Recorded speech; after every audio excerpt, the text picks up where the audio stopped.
یاد خدا. سلام، خسته نباشید دوستان عزیز. خوش آمدید به کانال یوتیوب جی‌آی‌ایس و سنجش از دور. دوستان عزیز، مبحث تخصصی ما امروز بالای تصحیح تصاویر ماهواره‌ای است، یا برش میگیم Satellite Image Corrections، و مبحثی که بالایش دقیقاً بحث می نماییم Radiometric Calibration یا تصحیحات رادیومتریک.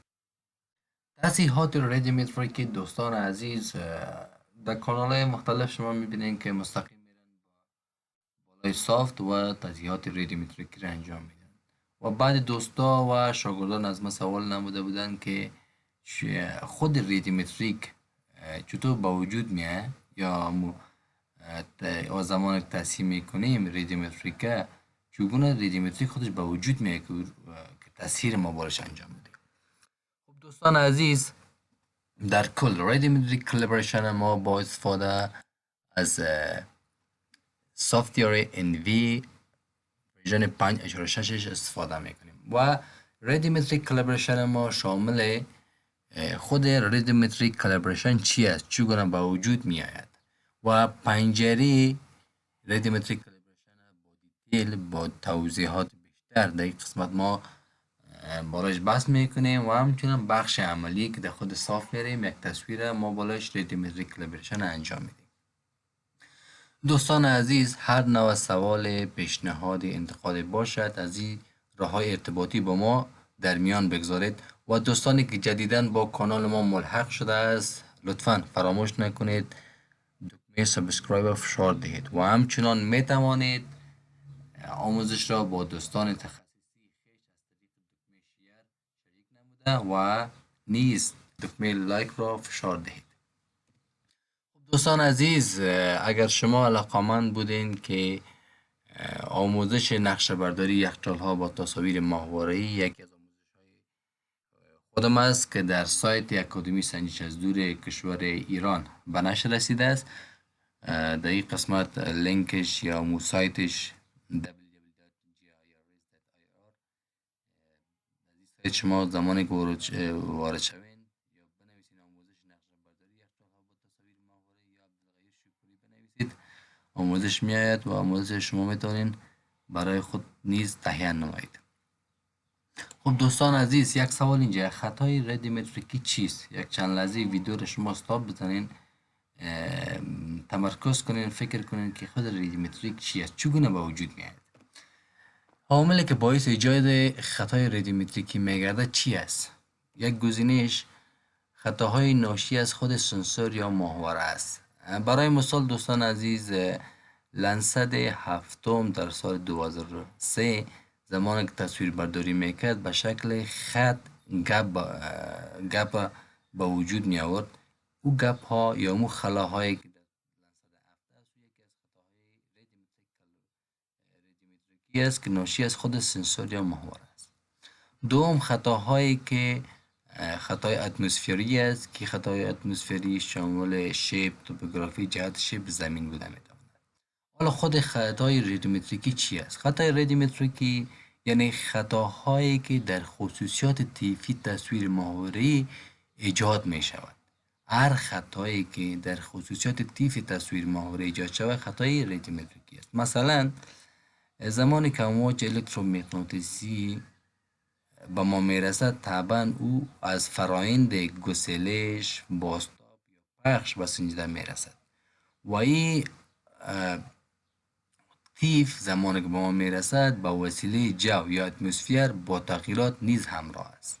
اینمی تغییراتی که یک موجی که به ما میرسه شامل امیشن یا گسلش است، بازتاب است، شامل پخش اسکاترینگ است و این تغییرات که در اتمسفر به وجود میاره، این تمام تغییرات شامل این موج است، این موج به ما میرسه. اگر زمان ایمی امواج ما بیایم تصحیح کنیم تصحیح رادیومتریکی انجام میشود. دوستان عزیز، دوستان یک سوال از شما دارم، خود رادیانس چی است؟ ویدیو رو پاوز بزنید، یک چند لحظه شما تمرکز کنید. رادیانس مقدار انرژیه که به سنجیده میرسه بر حسب وات بر پیکسل است. این انرژی که به سنجیده میرسه شامل بازتاب است، گسلش، پخش و همچنان نویزهای تولید شده توسط سنجنده. رادیانس که ما میگیم اون مقدار انرژی که به ما میرسه شامل چی چیزاست؟ شامل گسیلش است، شامل بازتاب است، شامل پخش است، شامل نویزها نیز است. سوال دوم دوستان عزیز، رفلکتنس چیست؟ رفلکتنس مقدار انرژی که بر حسب بازتاب امواج به سنجیده میرسد. بعد اوقات رفلکتنس شامل دو بخش می شود، یکی بازتاب سطحی که سرفیس رفلکتنس میگن و همچنان بخش دومش بازتاب متأثر از لایه‌های بالایی اتمسفر، تاپ آف اتمسفریک رفلکتنس. سوال دیگه اینجاست که همین تاپ آف اتمسفر رفلکتنس چیست؟ مقدار انرژی که به سنجیده میرسه تحت تاثیر فرآیندهای جذب، پخش، اتمسفر قرار میگیرد. زمانی که یک انرژی که شامل تحت تاثیر قرار گرفتن جذب و پخش اتمسفر قرار بگیرد او چی است؟ خودش رفلکتنس است. با مزد رفلکتنس نه، رادیومتریک است. یعنی رادیومتریک زمانی که ما تصحیح کنیم نتیجه که به دست میاریم تاپ آف اتمسفر رفلکتنس. سوال دوم، سرفیس رفلکتنس چیست؟ سرفیس رفلکتنس مقدار انرژی که به سنجیده میرسه مستقیم از سطح زمین منتشر شده و اتمسفر هیچ اثری نداشته باشد. زمانی که اتمسفر بالای موجی که به سنسر میرسه اثر نداشته باشد او چی است؟ سرفیس رفلکتنس است.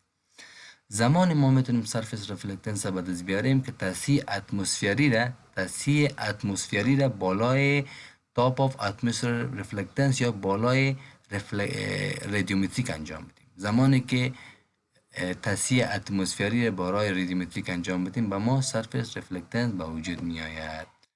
و طبعا مقدار سرفیس رفلکتنس بین 0 تا 1 یا 0 تا 100 تغییر می‌کند. دوستان عزیز یک موضوع دیگه برایتنس تمپرچر چی است؟ برایتنس تمپرچر مقدار دمای درخشندگی یا دمای ثبت شده در سنسور است. دمای درخشندگی با دمای سطح زمین که برش لند سرفیس تمپرچر نیز میگوییم متفاوت است. دمای سطح زمین اشاره به دمای پدیده های در سطح زمین میکنه، مثلا خانه، درخت، چوب یا دمای پدیده های در سطح زمین است که اتمسفر و سنجیده بر روی آن اثرگذار نیست. بسیار مهمه دوستان. اما در حالی که دمای درخشندگی به دمای پدیده های سطح زمین است اما اتمسفر سنجیده بر روی آن بیشتر اثر گذاشته است. یعنی برایتنس تمپرچر بسیار اثر زیاده داره اما دمای سطح زمین دمایی که پدیده ها در خود با وجود داره او دمای سطح زمین میگه. برایتنس تمپرچر دمای سطح زمین که پدیده‌ای که در سطح زمین است و اتمسفر بالای دو چی داره بسیار اثرگذار است. خب دوستان عزیز عالم بالای بخش عملی با معذرت بخش عملی نه دوستا، موضوع بعدی پنجره رادیومتریک کالیبریشن است. رادیومتریک کالیبریشن و زمانی که بالش انجام بدهیم در محیط ENVI با ما این پنجره باز میشه. در قسمت کالیبریشن تایپ شامل دو بخش است دوستان عزیز. یک بخش اولش رادیانس است و بخش دومش رفلکتنس است که قبلا در می پرزنتیشن مفصل بالایش بحث نمودم که رادیانس چی است، رفلکتنس چی است، چطور به وجود میاد. آوتپوت اینپوت اینترلیف شامل سه بخش است دوستان عزیز. BSQ است. BSQ معنیش باند سیکونشال است. BIL باند اینترلیف بای لاین است و BIP باند اینترلیف بای پکسل.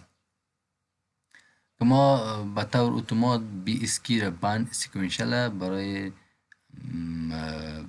به طور عموم از BSQ برای تصحیحات رادیومتریکی انتخاب میکنم. موضوع بعدی output data type است. output data type شامل سه بخش است.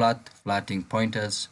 شما در این قسمت میفهمین که هدف از فلات کسرش اشار است. یعنی هدف چیست که ما زمانی که می output که به وجود میاره ارقام output به شکل چی باشه؟ به شکل فلات باشه، به شکل دبل پرسیشن. اگر شما دقیقا بدانید میگن که در دبل میگن که مثلا 4 رقمش صحیح باشه و 3 رقمش بعد و پرسیشنش یعنی بعد از ارقام بعد از اشاریه مثلا 3 ارقام و 2 ارقام دیگه با وجود بیاد. و اینیت از 16 بیت انساید اینتیجر به شکل اینتیجر نشان بده. طبعا اینا به شکل فلات انتخاب میکنن و دوستان عزیز اسکیل فاکتور طبعا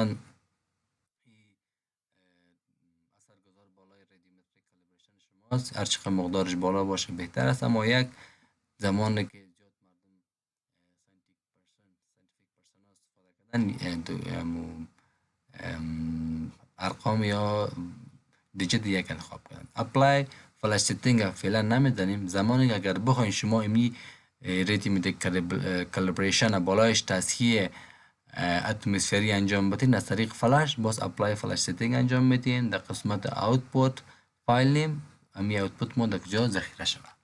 خب دوستان عزیز حالا میریم به طرف بخش عملی. ENVI ایدیال ما باز کردیم.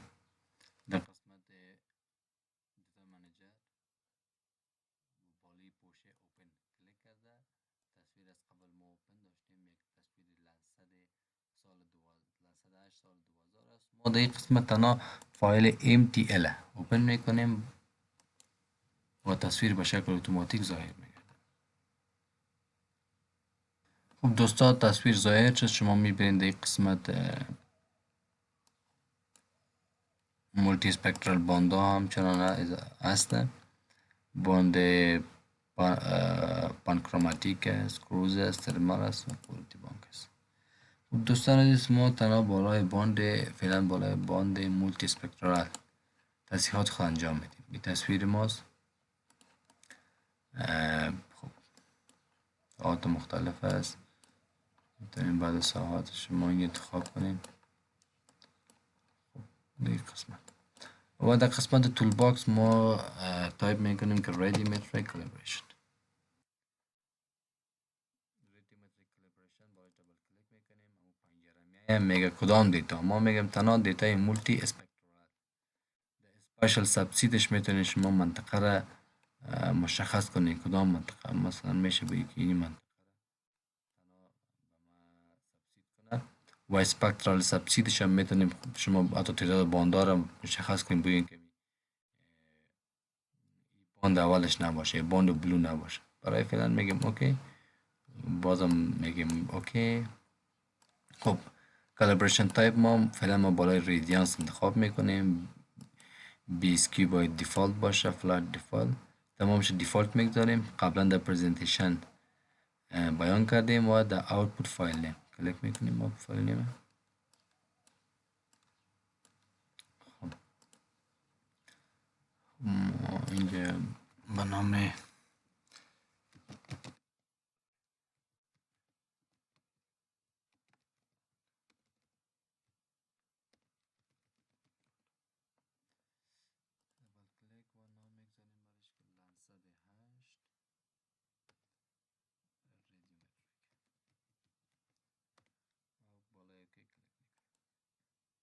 چند لحظه را در بر میگیره و پروسس دیگه قسمت شما میتونید تعقیب کنید. پروسس وابسته به سرعت کامپیوتر شما داره و وابسته به میزان یا مقدار پیکسل هایی که شما میخواین بالایش پروسس انجام شود.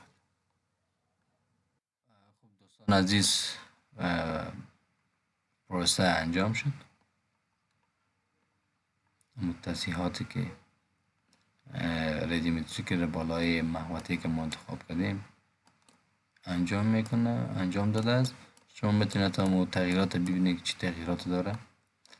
از قسمت ویو میتونیم بگیم که تو ورتیکال ویو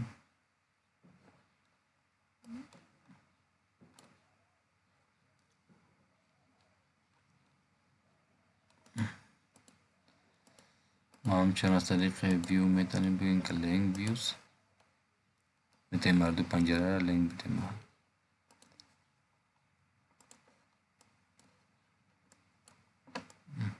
شما ببینید که زمانی که این تصحیح دست راست ما تصحیح رادیومتریک است. شما یک باری را آفان کنیم ببینید تصحیح است که تصویر است که بالایش رادیومتریک کالیبریشن انجام داده. میبینید چقدر تصویر شفاف تر شده و ما میدانیم اما جزئیات به بیشتر ببینیم. خب دوستان عزیز در جلسه بعدی انشالله تصحیح اتمسفری نیز بالای تصویر انجام میدیم. با ما همراه باشید. تا دیدار بعد، بدرود.